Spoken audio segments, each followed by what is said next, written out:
بسم اللہ الرحمن الرحیم نحمدہ ونصلی علی رسولہ الکریم اما بعد 15 روزہ اسلامی عقائد کورس کا تیسرا عنوان ہے اسلام کیا ہے۔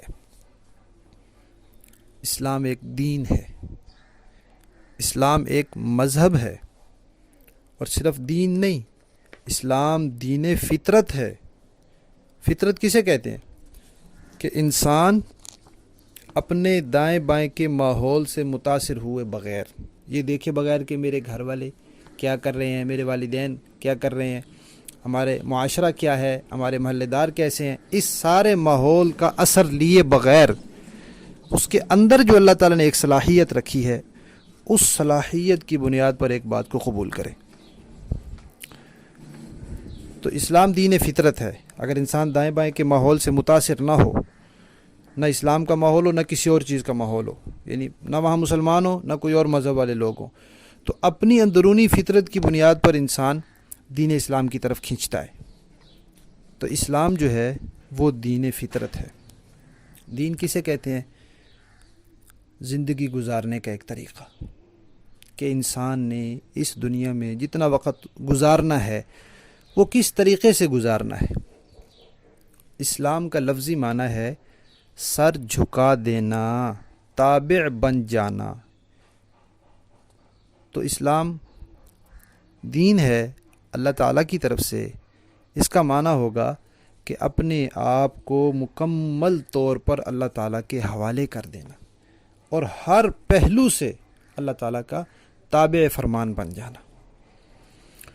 اور ہمارے شریعت میں اسلام کہتے ہیں کہ نبی کریم صلی اللہ تعالی علیہ وسلم جتنی بھی چیزیں اور حقیقتیں اللہ تعالیٰ کی طرف سے لائے ہیں، ان سب کی تصدیق کرنا اور ان کو صحیح مان کر، حق مان کر ان کو قبول کرنا، یہ اسلام ہے۔ اسلام زندگی گزارنے کا ایک طریقہ ہے، اس کو ہی کہتے ہیں ضابطۂ حیات۔ حیات کہتے ہیں زندگی کو۔ تو زندگی گزارنے کا ایک طریقہ ہے، اور محض طریقہ نہیں، یہ ایک ایسا ضابطۂ حیات ہے جو اس دنیا میں کامیابی کی ضمانت بھی دیتا ہے اور آخرت کی ہمیشہ کی کامیابی کی ضمانت بھی دیتا ہے۔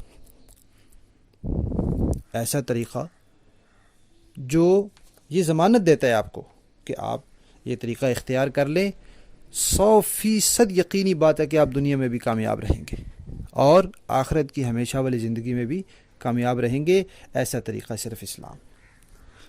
اور دنیا میں بہت سے مذاہب ہیں، ایسے مذاہب بھی ہیں جو اللہ تعالیٰ کی طرف سے آئے، لیکن اسلام کے علاوہ جتنے بھی آسمانی مذاہب اس وقت دنیا میں ہیں، سب میں تبدیلی ہو چکی ہے، تحریف ہو چکی ہے، ان کے معاملات بدل چکے ہیں، ان کی چیزیں اپنی اصل صورت پر باقی نہیں رہیں۔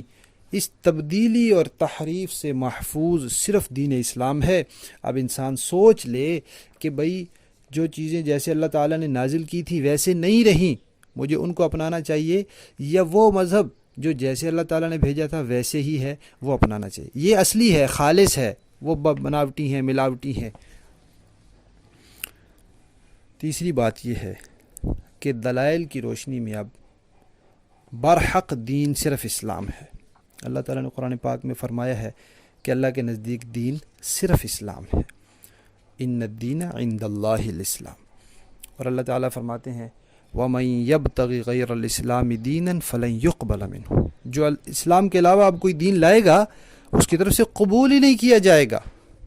تو جو پچھلے مذاہب ہیں ان کی مثال اب منسوخ نوٹ کی طرح ہے۔ جو نوٹ ہوتا ہے روپیہ، حکومت نے جاری کیا ہے، اصلی تھا، نمبر بھی موجود ہے، مہر بھی موجود ہے، تار بھی موجود ہے، لیکن اس کا وقت ختم ہو گیا ہے۔ اب اگر کوئی پرانا نوٹ چلائے گا تو نہیں چلے گا۔ اب جو رائج نوٹ ہے، اس وقت چلتا نوٹ ہے، وہی چلے گا۔ تو اس وقت کا جو چلتا سکہ ہے وہ اسلام ہے، اور باقی جو ہیں وہ منسوخ ہو گئے۔ اسلامی شریعت کے 2 بڑے حصے ہیں۔ کچھ چیزیں ایسی ہیں جن کا تعلق دل اور دماغ سے ہے، یعنی وہ باتیں دل سے مانی جاتی ہیں، تسلیم کی جاتی ہیں، دماغ سے سوچی جاتی ہیں، اور کچھ ایسی ہیں جن کو بدن سے کیا جاتا ہے، جسم سے کیا جاتا ہے، اعضاء سے کیا جاتا ہے، عمل کیا جاتا ہے. تو یہ دو بڑے حصے ہیں ہمارے اسلام کے. جن چیزوں کا تعلق دل سے ہے، دل و دماغ سے ہے، ان کو عقیدہ کہتے ہیں، اور جن کا تعلق بدن اور اعضاء سے ہے اس کو عمل کہتے ہیں.